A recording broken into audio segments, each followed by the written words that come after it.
When was the word Christian first used as a believer of Christ? Acts 11:26, where it states, "And the disciples were called Christians first in Antioch." The Greek word used in the passage is Christianos, meaning follower of Christ.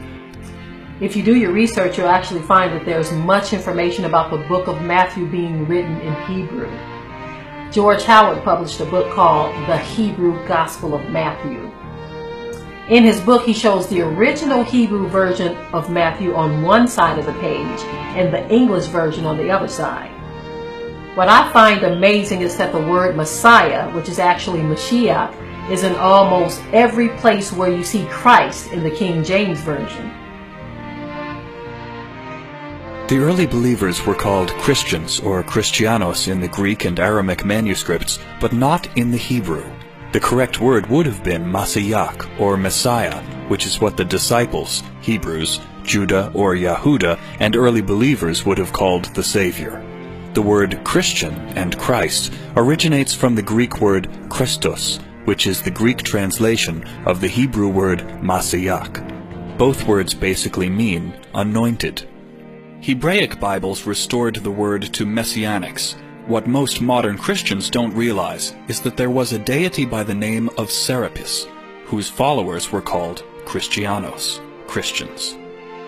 As early as 200 BCE, there were pagan worshippers of Serapis that called themselves Christians. At the Vatican, this statue of the Roman pagan deity Mithras, with the words Christos Mithras.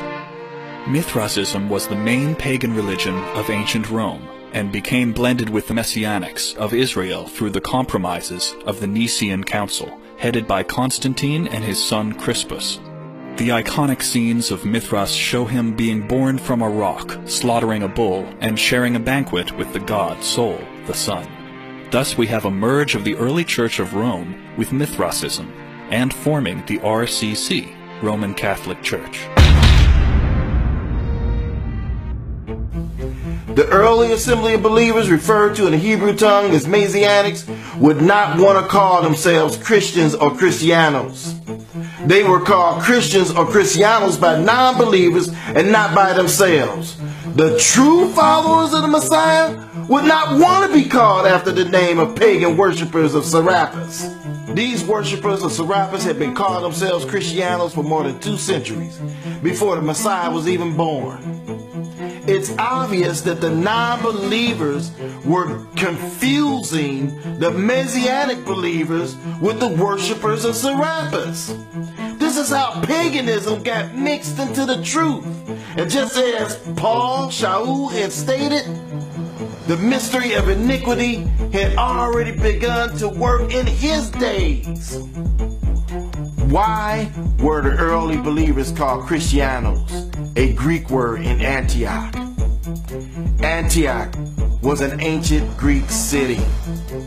Only a Greek-speaking person will call the followers of the anointed, the Messiah, the Mashiach, Christianos.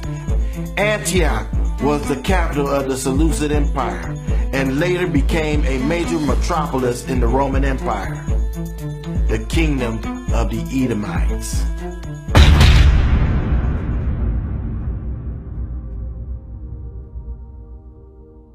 The original biblical manuscripts were not written in English. Of them, the most popular were the Septuagint, which was written in Greek, Peshitta, which was written in Middle Aramaic, the Textus Receptus, written in Greek, and the Vulgate, which was written in Latin.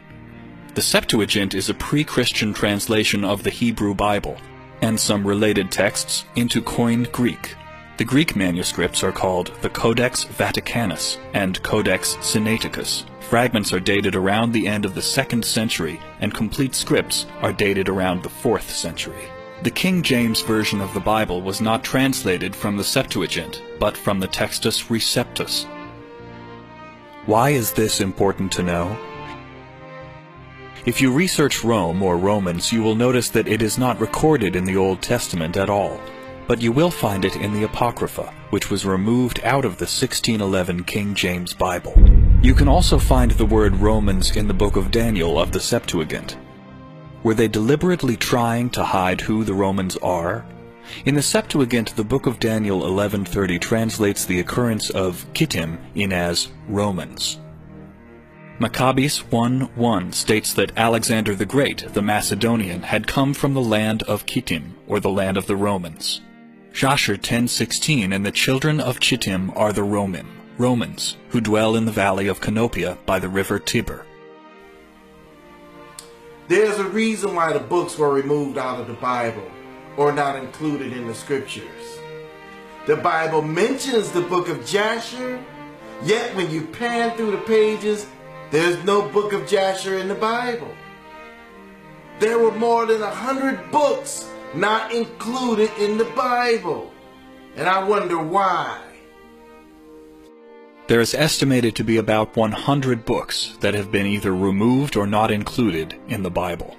The Catholics even debated on whether or not to remove the book of Revelation out of the Bible. Louis Ginsburg, in his book titled Legends of the Jews, writes, "They, Esau and Jacob, will never be in the same estate. Esau will vaunt lords, while Jacob will have kings. They, Israel and Rome, are the two nations destined to be hated by all the world. One will exceed the other in strength. First, Esau will subjugate the whole world." Ernest L. Martin, an author, historian, theologian, and meteorologist, in a book titled The People That History Forgot, claimed that most of the Edomites from Edom and many from Tyre went to the west to Italy and other places, where they became Christian. His book says that the Edomites migrated in masses to western regions of the Roman Empire. They became Christian but retained something of their previous practices and influenced early Christianity with their pagan traditions. Esau, like Jacob, was a mighty man of renown in ancient times. He was an explorer and wanderer, as well as a mighty hunter.